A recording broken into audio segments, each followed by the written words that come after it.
Oh, good afternoon mga kasyakel. Ah, yan mga tangke. Hindi mo sa fire tank. Ang laman pala yan ay mga chemical. Mga chemical. Dito kami sa Hyundai Lidown. Dito sa Marjan. Yung mga yan, yung mga ship na nakita natin na wala ng dingding ay binibenta na yan ng ibang mga company. Yung may mga bubong pa, may mga dingding pa ay hindi pa nabenta yan. Pag-aari pa na Hyundai yan.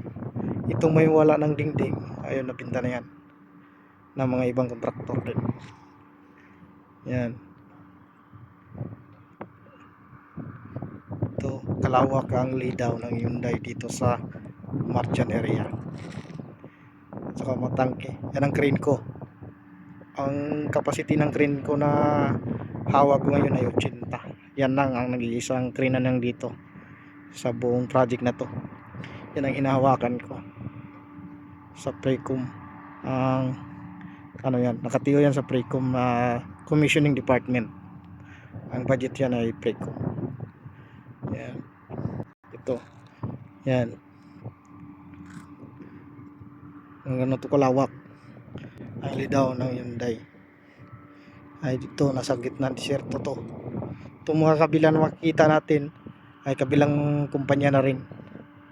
Dito lang sa area ng Tanay Jeep. Pero yung iba, ibang planta na. Ano na sila? Solo project. Dito pa rin sa Marjan area. Ayan.